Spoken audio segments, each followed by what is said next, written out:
Terima kasih Anda masih bersama kami. Bagi Anda yang baru saja bergabung, kami hadirkan kembali 3 berita utama hari ini. Dampak gempa Garut menyebabkan bangunan termasuk rumah sakit di wilayah tetangga seperti Cianjur dan Sumedang rusak. Bencana tanah bergerak di Cianjur menyebabkan puluhan rumah rusak, bahkan ambruk rata dengan tanah.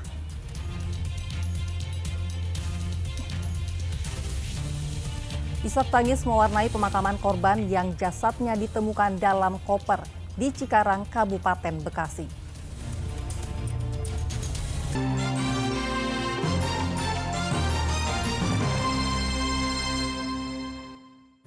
Puluhan rumah di Desa Jatisari, Cianjur rusak berat akibat bencana tanah bergerak.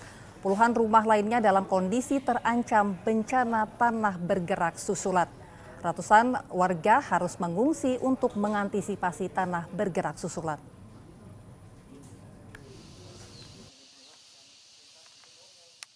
Inilah dampak tanah bergerak. Kampung Sukajadi dan Pasir Cinde di Desa Jatisari, Kecamatan Bojong Picung, Cianjur luluh lantak. Kerusakan akibat tanah bergerak cukup besar. Sebanyak 61 rumah rusak. 2 rumah dilaporkan ambruk rata dengan tanah dan 7 rumah lainnya rusak berat. Bencana tanah bergerak susulan juga mengancam 22 rumah. Pemerintah Kecamatan Bojong Picung tidak mau mengambil resiko jatuhnya korban. Seluruh warga terdampak berjumlah 191 jiwa langsung diungsikan ke pengungsian sementara. Bencana tanah bergerak baru kali pertama terjadi di 2 desa ini. Bencana tanah bergerak datang setelah 2 desa diguyur hujan lebat selama beberapa hari terakhir.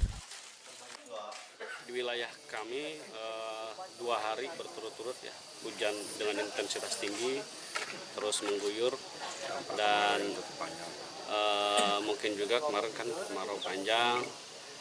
Di samping itu juga kita juga sedang menganalisa apakah ada penyebab lain di wilayah ini.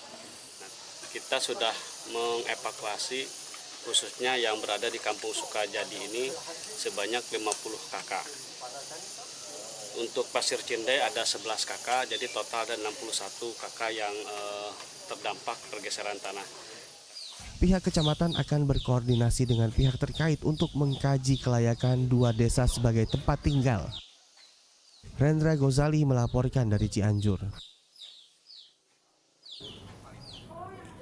Sebuah bangunan sekolah dasar di Kabupaten Tasikmalaya ambruk akibat diguyur hujan lebat. Beruntung tidak ada jatuh korban jiwa karena peristiwa berlangsung dini hari.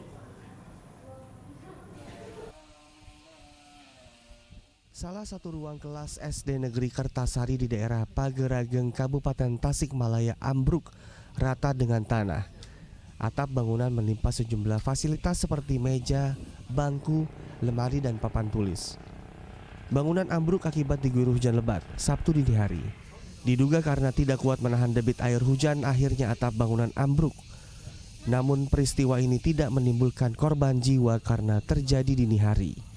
Kondisi ruang kelas ini sebelumnya memang sudah rapuh termakan usia. Para siswa kelas 1 dan 2 nantinya akan bergantian masuk sekolah sesuai ketersediaan ruangan. Bangunan ini sudah terlihat mengkhawatirkan, makanya pas tahun ajaran baru saya tidak digunakan oleh sekolah, oleh anak-anak karena takut terjadi bencana. Kebetulan tadi malam ada laporan, ada yang masuk WA katanya gedung sekolah SD Kertasari ambruk. Jadi kejadiannya setengah 2 malam pas. Pihak sekolah telah melaporkan insiden ini ke Dinas Pendidikan Kabupaten Tasikmalaya agar segera diperbaiki. Eko Setiabudi melaporkan dari Kabupaten Tasikmalaya. Seorang petani di daerah Campaka Mekar, Kabupaten Bandung Barat tertimbun material tebing longsor saat sedang memperbaiki saluran air. Tim SAR gabungan terkendala kondisi jalan setapak untuk mengerahkan alat guna mencari korban.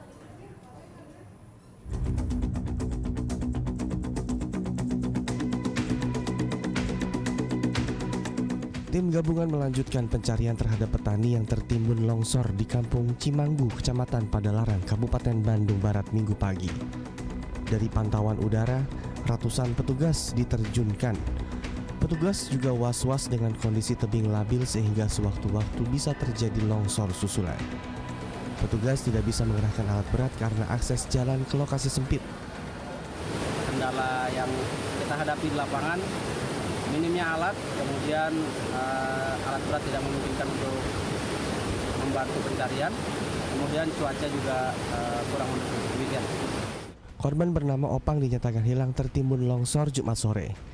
Saat itu korban sedang memperbaiki saluran air di area persawahan. Namun tiba-tiba saja tebing setinggi 25 meter longsor. Korban tidak sempat menyelamatkan diri sehingga akhirnya tertimbun. Dan itu diduga juga korban bukan warga kami, warga Campang Mekar, tetapi warga desa Mekarjaya, Kampung Tangkil, yang kebetulan sedang membetulkan saluran air di persawahan. Selain jatuh korban jiwa, material tebing longsor juga menghancurkan sebuah rumah. Beruntung penghuni selamat, namun mereka diungsikan karena kondisi rumah hancur. Dan selain rumah, material longsor juga menimbun sejumlah ruas jalan nasional sehingga menghambat arus lalu lintas. Muhammad Abbas melaporkan dari Kabupaten Bandung Barat. Mayat bayi berjenis kelamin laki-laki dibuang orang tuanya dalam kondisi meninggal dunia di depan teras rumah warga di Subang. Mayat terbungkus pakaian dalam sebuah tas.